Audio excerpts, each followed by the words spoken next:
ये कथा है अच्छाई की बुराई पर जीत की, जिसे जानने के लिए हमें समय में थोड़ा पीछे जाना होगा, जब रंभा असुरों का राजा पाताल लोक पर राज किया करता था। वहीं दूसरी ओर श्यामला, एक श्रापित राजकुमारी, एक भैंस का जीवन जी रही थी। इन दोनों का मिलन हुआ धरती पे, और इस मिलन से जन्म हुआ महिषासुर का, जिसने रात दिन एक करके ब्रह्मदेव की कड़ी तपस्या प्रारंभ करी, जिससे वो अपने एकमात्र लक्ष्य को प्राप्त कर सके, देवों को हरा के उन पे राज करने का। महिषासुर की कड़ी तपस्या देख ब्रह्मदेव प्रसन्न हुए और उसे एक इच्छा अनुसार वरदान देने के लिए प्रकट हुए। अपना लक्ष्य पूर्ण करने के लिए महिषासुर ने अमर होने का वरदान मांगा, जो ब्रह्मदेव नहीं दे सकते थे। इसलिए महिषासुर ने मांगा कि उसे कोई देव, आदमी या जानवर न मार सके। ब्रह्मदेव ने यह वरदान महिषासुर को प्रदान किया, और इसके मिलते ही अपने आप को अमर समझ महिषासुर अहंकार के नशे में धुत हो गया। ब्रह्मदेव से वरदान प्राप्त करते ही महिषासुर ने तीनों लोकों पे अपनी क्रूरता दिखानी प्रारंभ करी। इस क्रूरता का अंत हो सके, इसलिए हर एक देव महिषासुर से बात करने और उसे समझाने के लिए आए, पर ये कोशिश व्यर्थ थी, क्योंकि महिषासुर का एकमात्र लक्ष्य था तीनों लोकों और देवों पे राज करना।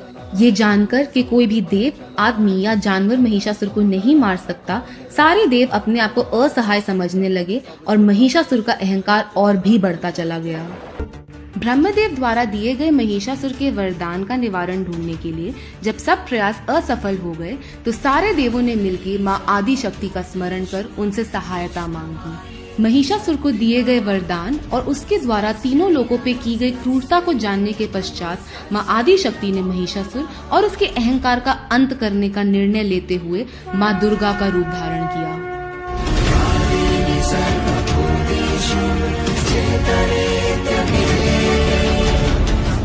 बुराई पर विजय पाने के लिए हर एक देव ने माँ दुर्गा को अपना अपना एक अस्त्र दिया। यह अस्त्र सिर्फ विनाश के लिए नहीं, पर तीनों लोक में शांति और सिद्धि के लिए भी है।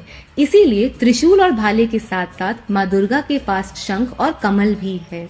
इन सब अस्त्रों को साथ रखने के लिए ही उत्पन्न हुए माँ दुर्गा के अनेक हाथ जो विनाश और पोषण दोनों करना जानते हैं। और ये शस्त्र पाते ही माँ दुर्गा चल पड़ी महिषासुर की ओर। युद्ध प्रारंभ करने से पहले माँ दुर्गा ने प्रयास किया कि वह महिषासुर से बात कर उसे समझा सकें। अपने सामने एक औरत को खड़ा देख महिषासुर का अहंकार और भी बढ़ गया।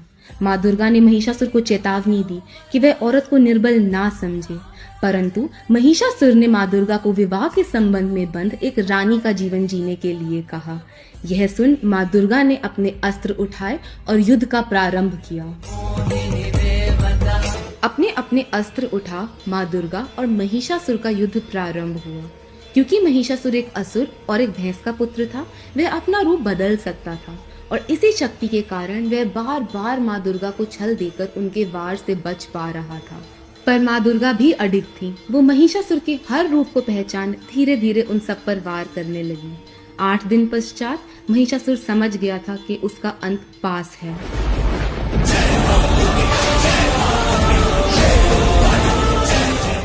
महिषासुर और माँ दुर्गा के युद्ध के 9वें दिन पर महिषासुर अपने रूप बदल बदल कर थक चुका था और वह अपने वास्तविक रूप में आया। यह देख माँ दुर्गा ने भी अपना आदि शक्ति रूप दिखाया, जिससे महिषासुर समझ गया कि ये उसका अंत है।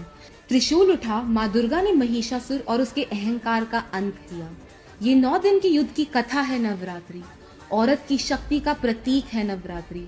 बुराई पर अच्छाई की जीत है नवरात्रि।